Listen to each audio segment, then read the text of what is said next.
नाजिया इलाही, ये धमकी वाली भाषा नहीं है। आप वकील भी हैं, मुस्लिम भी हैं और पॉलिटिकल एनालिस्ट भी हैं। जुबैर मेमन की बातों से क्या आपको धमकी की बदबू नहीं आ रही है? वंदे मातरम, भारत माता की जय। राकेश जी और सभी को पैनलिस्ट को, मुझे तो समझ में नहीं आ रहा है कि अल्लाह इतना रहम और करम वाला है, अल्लाह सब्र और इस्तकलाल समझाता है। कुरान की तमाम आयतें हमें मुकम्मल इंसान और एक अच्छा इंसान बनने के लिए बोलती है। हम अल्लाह के बनाए हुए मोमिन और मोमिनात हैं, अशरफुल मखलूकात है। तो फिर त्योहार में छुरा चाकू लेकर के एक मासूम बेजुबान जानवर का गला काट करके खून खून खेल करके और फिर उसको तड़पता हुआ मार करके और फिर उसका कबाब और नल्ली निहारी खा करके ये कौन सा मुसलमान पक्का मुसलमान बन जाता है? मतलब जब तक मासूम की हत्या ना करें, जब तक उसके खून से हाथ ना रंगे, तब तक मुसलमान क्या पक्का मुसलमान नहीं होता है? सुन्नत रसूल में किसी मासूम जानवर का कत्ल करना तो नहीं लिखा हुआ है। ये कहां से लेकर के आते हैं? हजरत इब्राहिम अलैहिस्सलाम ने अपनी अल्लाह से मोहब्बत को साबित करने के लिए जिब्राइल अलैहिस्सलाम के कहने पर अपने बेटे को कुर्बान करने के लिए वो गए थे। वो एक उनका इम्तिहान था, वो एक उनका एग्जामिनेशन था कि वो अल्लाह के लिए समर्पित है कि नहीं, वो अल्लाह के लिए अपनी सबसे पसंदीदा चीज को, अपनी सबसे मोहब्बत वाली चीज को कुर्बान कर सकते हैं कि नहीं। वो प्रथा थी, उन्होंने साबित कर दिया।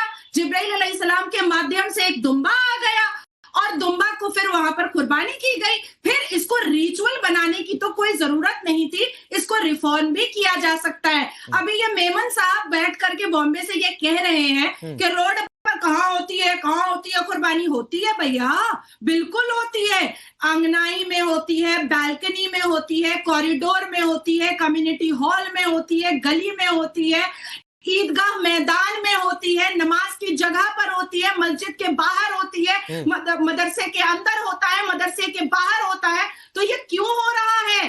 आप लोग क्यों कर रहे हो? जब तक डक्कर नहीं खाओगे तब तक मुसलमान नहीं होगे। बोलिए जुबैर, बोलिए क्या जवाब है नाजिया का? नाजिया जी को तो मैं जवाब नहीं देना पसंद करूंगा, पर एक बात जो इन्होंने कही है उस पर क्लियर कर दो कि कुर्बानी करना फर्ज नहीं है मुसलमानों के ऊपर। जिसके पास अगर पैसे नहीं है और माली इख्तियार नहीं है तो कुर्बानी नहीं करेगा। पर ऑन रिकॉर्ड कहना कि कुर्बानी करना ही नाजायज है तो वो मुसलमान ही नहीं है, गैर मुसलमान है। मैंने कहा फर्ज नहीं है और आपने मेरी इस बात को एक्सेप्ट किया, शुक्रिया। फर्ज नहीं है, प्रथा ना बनाए इस चीज को।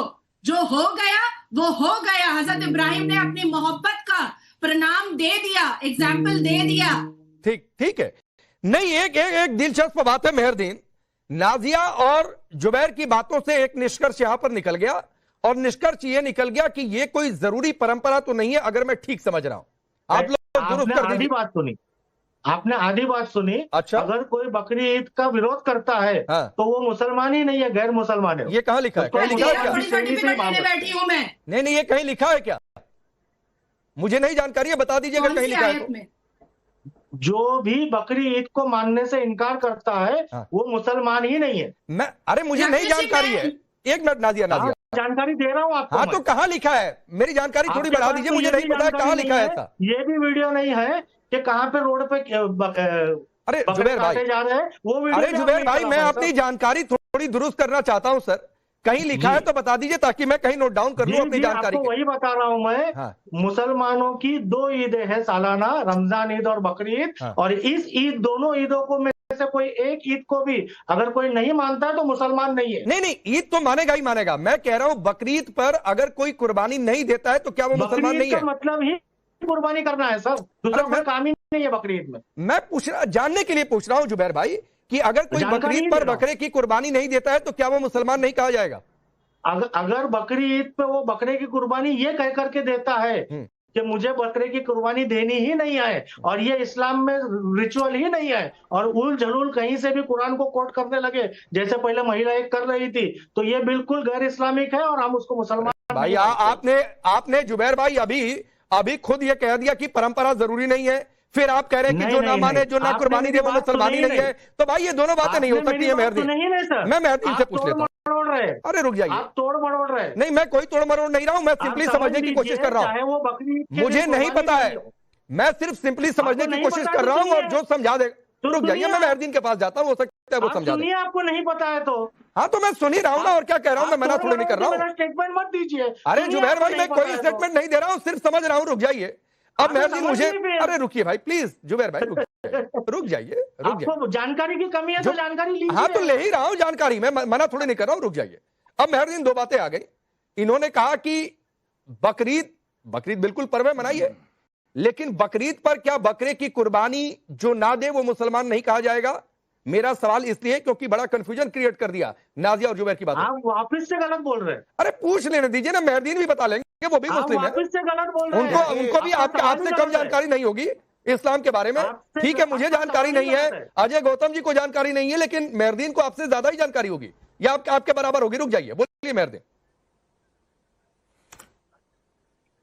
देखिए राकेश भाई, जिस तरीके से अभी जुबैर मेमन साहब को मैं सुन रहा था, नाजिया इलाही को सुन रहा था, तो ये आपस में जिस तरीके से बातें कर रहे थे, ये एक प्रथा और हमारे इस्लाम में ये है, तो हम सब लोग तो इस सब चीज़ों को फॉलो करते हैं। मगर जिस तरीके से जब ईद का त्यौहार आता है, बकरा ईद का त्यौहार आता है, तो ऐसी कंट्रोवर्सी पैदा की जाती है कि माहौल ऐसा बना दिया जाए कि सेंसिटिव माहौल बना दिया जाए कि मुसलमान जो है कुर्बानी देते हैं। तो हमारे हिंदू धर्म में भी कुर्बानी देने का एक प्रथा है जो वहां पर भी होती है कुर्बानी।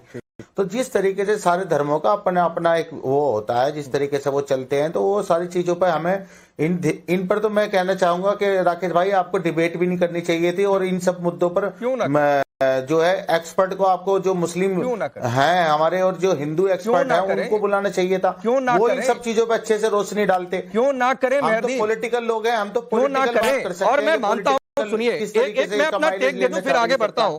बाबा बागेश्वर ने कहा, और व्यक्तिगत तौर पर मैं भी मानता हूं, बलि नहीं देनी चाहिए। मैं अपने धर्म की बातचीत कर रहा हूं, मैं हिंदू धर्म में भी बलि प्रथा के विरोध में हूं। ये मेरी व्यक्तिगत राय है, ठीक है। जानवरों की हत्या नहीं होनी चाहिए, ये मेरी अपनी व्यक्तिगत राय। देखिए, ये मेरी व्यक्तिगत राय है, और बाबा बागेश्वर भी ये बात कह रहे हैं। मैं सवाल इस पर जा ही नहीं रहा हूं कि कुर्बानी हो या बलि हो या ना हो, मैं इस पर डिबेट ही नहीं। मेरी लाइन सिर्फ ये है कि अगर कुर्बानी के लिए नियम तय हो जाए किसी जगह पर, कई लोगों को, जैसे मैत्री सोसाइटी से ये विवाद मुंबई किससे शुरू हुआ, तो क्यों ऐसी जगहों पर कुर्बानी दी जाए जहां पर लोगों को दिक्कत हो रही है? एक जगह आपसी समझ बूझ से क्यों नहीं तय की जा सकती है जहां पर जिसको कुर्बानी देनी है जाकर दे ले? नहीं, बिल्कुल राकेश भाई, ऐसी जगह तो चिन्हित होती हैं बाकायदा। कोई रोड पे नहीं काटे जाते जानवर, ना ही कोई ऐसी पब्लिक जगह जो पब्लिक पैलेस है वहां पर होता है। ये तो सब लोग अपने घरों में ही करते हैं। मगर जिस तरीके से कंट्रोवर्सी पैदा करी जाती है कि कैसे दिखाया जाता है कि मीडिया के द्वारा कि किस तरीके से ये तो रोडों पर काट देते हैं, मतलब इस तरीके से एक माहौल बना दिया जाता है जो कि बिल्कुल भी ठीक नहीं है। देखिए, सबके अपने अपने त्योहार हैं, हम तो कभी किसी के त्योहार में कोई गलत बात नहीं करते। प्लीज, हम तो कहते हैं आपके अबू आदमी आकर नहीं कांवड़ नहीं, सब लोग। अब अजय गौतम जी, कांवड़ यात्रा को लेकर आए।